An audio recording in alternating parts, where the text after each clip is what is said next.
due to your nerdy great-great-great-great-grandfather buying a star in 2017 and some modern legal shenanigans, you are now the proud owner of a small intergalactic empire. First story by Res30Stupid. Excuse me, but what did you just say? I asked the Brutus green humanoid before me. You are hereby now the ruler of the Orcish Empire, the alien said. I am duty-bound to serve as your bodyguard and advisor, your Imperialness. Orcs are gigantic compared to humans, their heads standing taller than anyone else in the room by at least 8 feet. And saying that an orc was built like a brick house was a huge understatement. These creatures were fast enough to chase down speeding cars, strong enough to rip a tank in half, and could take heavy artillery from most other species like they were paintball shots. Now, I've never seen orcs in person before, only on TV and in movies. But even now, I could tell that Braum made any other orc he could possibly encounter look like a slender preteen standing next to a professional weightlifter. We were having this conversation outside my battered old house, mainly because the 10 feet of steel would have to rip the wall off my house to get inside. And I was afraid he could actually do it. How? Was all I could possibly ask. Well, it's both extraordinarily complex and surprisingly stupid, the orc chuckled. He was constantly glancing about, making himself a wall between me and whatever threats he could possibly identify. Well, for the complicated parts, whatever chain of command that existed a month ago when the previous emperor died, no longer exists. When he died, he had several of his heirs disowned for being unbecoming of the orcs. War criminals and slavers mostly. And they chose to try to take the throne for themselves, murdering the only other heirs. Due to 5 centuries of rigorous inbreeding, there are no branch families.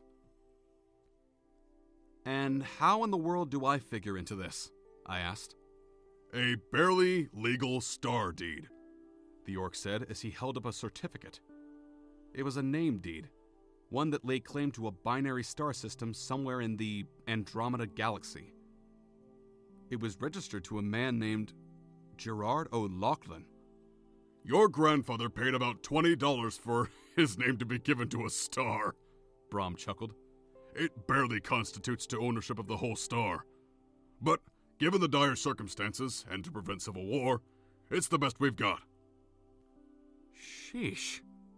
And I'm just trying to scrape by enough funds to pay off my student loans and still have enough to eat, I said to myself. He brought up a holographic interface before himself and looked over records before pressing a single button. Payment confirmed, Braum said. It's best we leave as soon as possible, sir. And what if the orcs don't want to acknowledge me as their leader? I asked. I'm not exactly someone who would command respect in a room filled with people weighing a ton. Of course, Braum said with a chuckle as he signaled me towards a vessel. And the gravity on Draenor will probably kill you instantly. We've got everything sorted. Second story by It's Pronounced GIF. It was Friday morning. Time to check his bank accounts. Time to pay his bills. Time to what in God's name? $12,490,004,949,902 Che King account. Paul waited a little while longer, then closed the browser, reopened it, and reread his balance. 12,490,004,949,902 Che King account. Still unconvinced this was not a hallucination or some wonderful, wonderful dream, Paul opened his Che King history.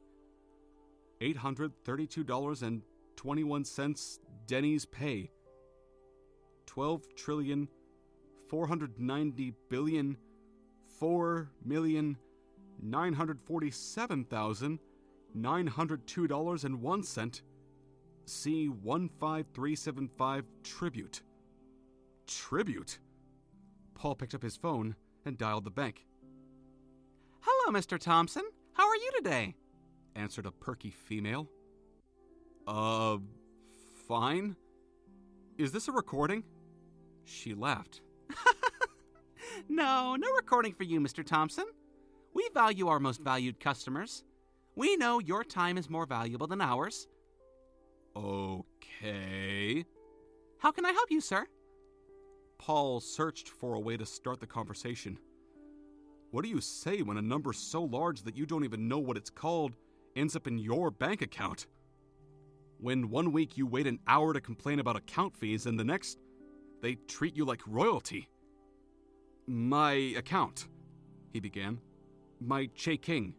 Yes! I see you had a complaint last week about account fees. Don't you worry anymore. We will no longer be charging your account. Your balance is well beyond the minimum requirements. Thanks. You're most welcome, Mr. Thompson. Is there anything else I can help you with? C15375 Tribute? Do you know where that came from? He heard the sputter of keyboard strokes. Ah, yes. This did puzzle the management. They even left a special note on your account. Would you like me to read it? The woman asked. Yes, please. Mr. Paul Thompson, account 143-5533-2234, Che-King. As we have witnessed, an overwhelming sum of money has been deposited into this account. A full investigation has been put underway and uncovered the rights of the star C15375, purchased by Mr. Henry Thompson, 2017. Unknown at the time, the star is the focal of the Hysterians, a race of human-like beings. Upon receiving a transmission of the purchase, the Hysterians sent a large vessel laced and filled with gold. Instructions informed the vessel and all contents be converted to the currency of the planet. If Mr. Thompson does not send back a confirmation of receiving the sum, war and annihilation are to follow. Despite our best ideas to cover up and terminate Mr. Thompson, we have decided annihilation is not worth the risk. We understand this is a departure from the last 500 years, but the decision is final. For further questions, please contact 555-555-5551. Wow. Quite amazing, Mr. Thompson. Would you like me to repeat it? No, that's fine, said Paul. Just send me a copy. Of course. Is there anything else I can help you with, Mr. Thompson?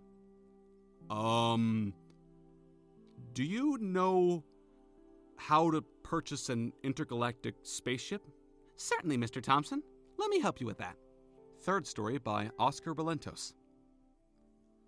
The young, precocious red-headed girl stared at the hologram that floated in front of her from the marble floor.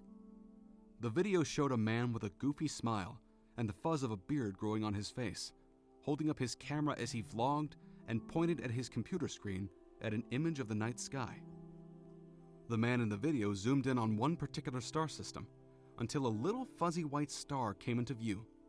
He threw an animation of text rolling by on top of it, as he talked about how it was his by law now. The text read, "That's mine, suckers." That was your great-great-great-great-grandfather, Gilberto, said Matthew to his young daughter Emily. The man in the video threw some M&Ms in the air that all clanked one after another into his mouth. He posed in front of the camera with his hand on his chin as he chewed. A few centuries ago, he purchased this star.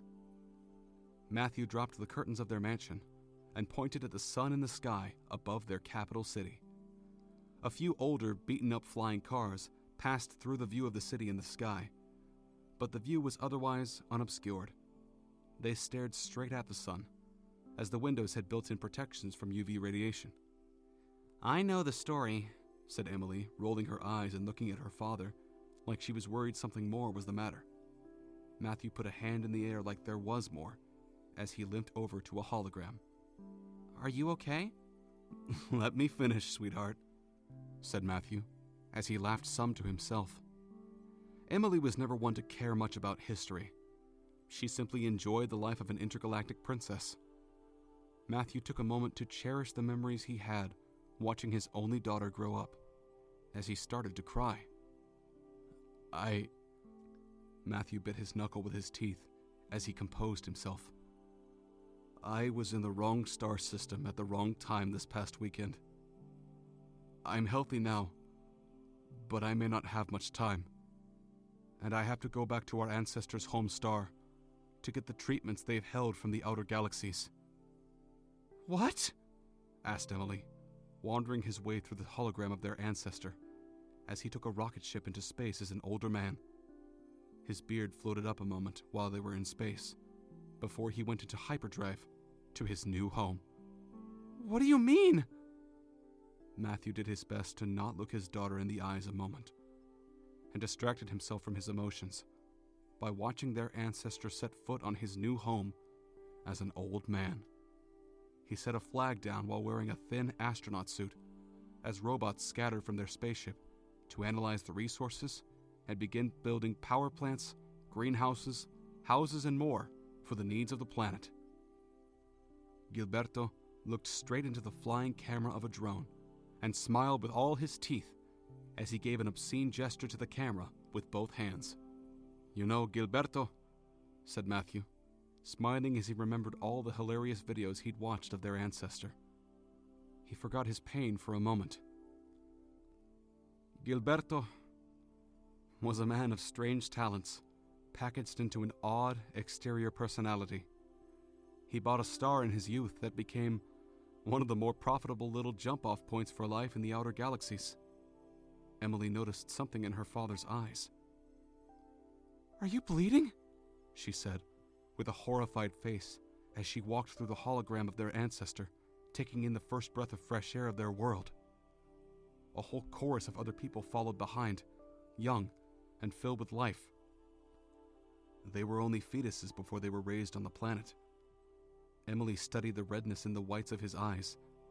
Matthew waved her off. It's only burst blood vessels, said Matthew. He nodded in the direction of the hologram, as their ancestor held up papers and made them rain, as they used to say, in front of a Skype call with politicians back on Earth, who simply stared blankly at him with unamused faces. For Gilberto, foresight was 20/20, really. At least, that's the saying that's come and gone out of usage in our family to describe him. Stop talking about Gilberto and tell me what's happening! Shouted Emily as a sensor on her dress tripped and gave her a flashing red hologram's warning that her blood pressure was too high. A second later, her vitals showed she was at risk of fainting. Settle down, sweetheart, said Matthew, shaking his head like he needed her not to act like this. You can't be that way. Not if... Matthew looked at his guards in red flowing suits approaching from the door and gave them a look. They nodded and left to give him more time. You can't act that way if you're going to lead. Emily held still a moment and suddenly became aware of her breathing. You can't mean it, she said, terrified and pointing at herself. Not me. You can't mean it. Dad! You have the talents, said Matthew, nodding at Gilberto as he ran through blueprints of building up different town centers with their ancestral androids now on display in their museums. I don't mean to frighten you. You won't be involved with day-to-day decision-making. But all final say, for this brief period of time... I don't... sniffled Emily, huddling into a ball on their plush living couch that adjusted its feel to your mood. A few of her old stuffed animals on the shelf briefly exited their slumber and stood up with concern to waddle over to their owner, almost like if the toys in Toy Story would stop pretending they weren't alive and tried to talk to Andy. I don't want it! Matthew felt his chest a moment before he dropped his hand. He didn't want to let it show. His silver suit glimmered in the sunlight as he looked with pride at his daughter. It's law here. No other line can rule. Until I return, whether you want it or not, said Matthew, as the hologram displayed billions of stars and zoomed out to display the galaxies of their empire. They revolved around Emily. This world and the near galaxies are yours.